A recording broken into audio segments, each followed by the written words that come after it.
Welcome back to the Word of the Week. This is episode 2, and we are going to be talking about, if I can spell this right properly, identity. I think that's clear enough. Hold on, let me change it on a real thing, bro. Let me actually change it. Where is the whiteboard rubber? Bruv, did I really screw myself over? Hold on, let me get tissue, man. You know what? That's good enough. So, today we're going to be talking about identity. And before we actually dive into what identity actually is, let's first go through what many people think identity actually is in their own words.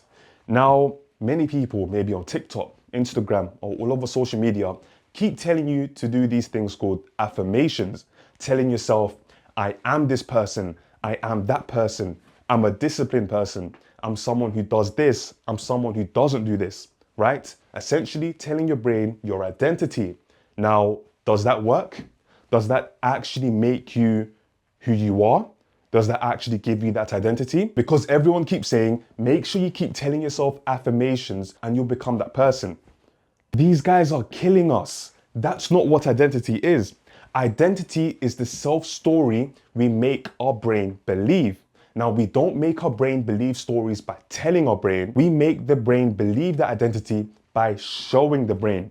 Now, it's not as simple as doing something and then your brain believes it. No, it's doing something consistently that your brain has no choice but to believe it. Now, for example, let's say I want to convince myself that I am someone who is good at content or is consistent at posting content. I wouldn't say I'm a consistent person to myself every morning in the mirror like a madman. What I would do is make sure little by little I am doing things consistently, slowly, so then my brain starts adapting to that and understands that I am becoming consistent.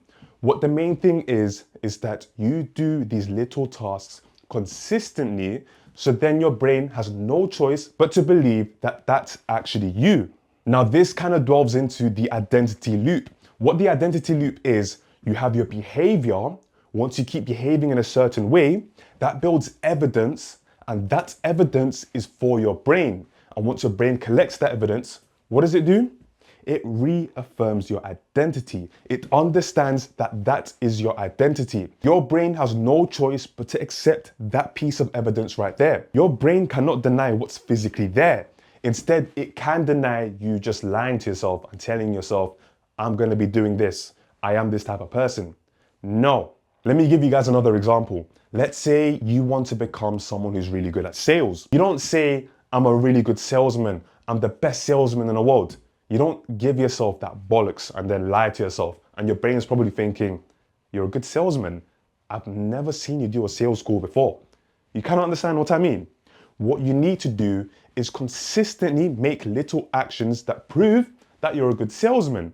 So this could be messaging people, getting used to these contacts, doing these things every single day, making calls, getting better at it. And once you do get better at it, even if it's by little, your brain starts to believe those actions. Therefore, your identity is slowly changing, not through words, but through action. And specifically, repeated action that creates the evidence and your brain understands. Really simple. Now let's talk about how people's identity actually holds them back. There are two things. There's identity lag and there's identity lock. Identity lag is when a person is actually better than they were before, but their brain still believes they're that same person from before. So you might have grown as a person, but your brain still believes that you're still the old person that you were back then. A good example would be, let's say you've become consistent with posting. You've been posting maybe once every 2 days. That's good. You've been consistent. But then last year, you've only been posting once a week. So from that, we understand fully that we have grown as a person. We have become more consistent. However, your brain still believes you're that old, inconsistent person, which then causes you to downplay yourself. And then that lack of confidence would end up having a snowball effect where you'd be making decisions your old self would make. Now, the reason why this happens is because your brain hasn't updated itself yet. So your story has updated, but your brain hasn't. Your brain is lagged. And the reason this happens is because you acquire new habits, right? You have built weeks of evidence. You've been posting consistently for weeks. So your brain has new evidence, right? Correct. However, because of the years of inconsistency you have been through, your brain is still attached to that evidence. What evidence is your brain going to believe? The years of stacked evidence of inconsistency or the current weeks of consistency? It's going to believe the inconsistency because there is a lot more evidence to support it. Now, that's why it takes a long time for your brain to actually update. So the way to fix this is making sure you're tracking what you're doing. Track these small little things so then you can give your brain enough evidence that you're actually doing it.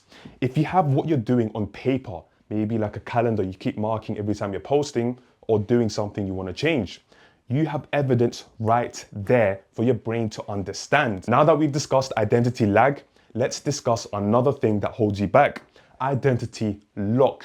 What identity lock actually is you wanted to protect that old identity because it feels familiar.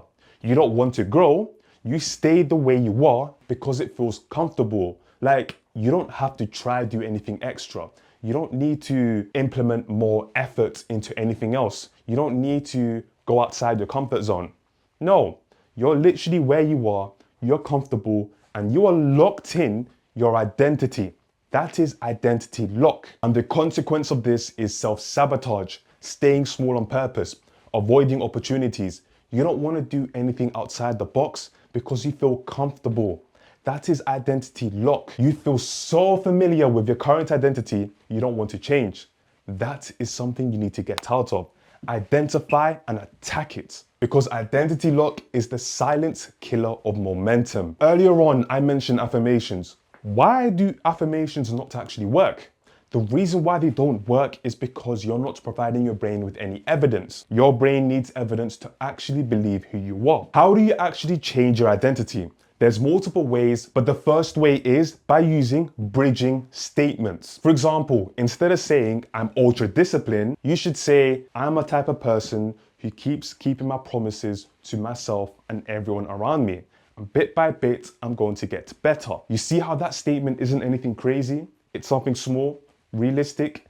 You can keep building on top of that. And then at the end of that point, you will be a new person. Instead of just saying, I'm going to be confident. No, it don't work that way. Now, moving on to one of the biggest reasons you are who you are and why you cannot change your identity unless you change this: your environment. When I tell you how important it is for you to change your environment literally defines you. Let's say you have rubbish all over your room, your bed isn't done, you have multiple things on your desk, everything is messy, everything is cluttered. You are not going to focus in that environment. That environment there literally defines who you are. Your identity literally reflects your room. If your room is unorganized, you're going to be an unorganized person. If it's chaotic, you're going to be a chaotic person. If your room doesn't scream of discipline, you're going to be an undisciplined person. You don't need a perfect studio. You don't need, crazy things in your room. All you need is something simple. If you want to change as a person, if you want to become a calm, disciplined, confident person who has everything sorted in their life, the goal, then your room needs to reflect it. Your environment needs to reflect it. So go today, clean your room out, make sure your room is clean, and you understand how much everything changes, just as long as you actually maintain it. Don't, do it once and forget about it 2 days later. Now for the final one, and I want you guys to understand this. The people who you hang out with, socialize with, literally reinforce your old identity. Let's say you become a new person, you've become organized, you've become a better person than yourself, maybe last year. The friends who have known you for years will then end up reminding you, wait, since when were you an organized person? Since when were you waking up early? Since when were you, not doing the new things you're doing now? That reaffirms your old identity. It's not malicious, it's just identity gravity. Because if people identify you as the unserious person, it's going to take a lot of effort to convince yourself that you aren't. So now I've given you guys a reality check on how to shift your identity. Remember, make sure you give your brain evidence through behavior.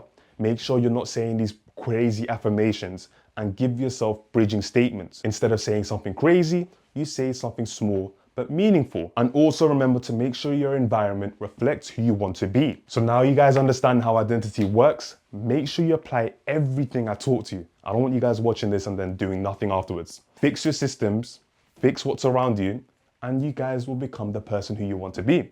Make sure you like, comment, subscribe. Make sure you turn on your notifications and comment what word you guys want next. I'm out.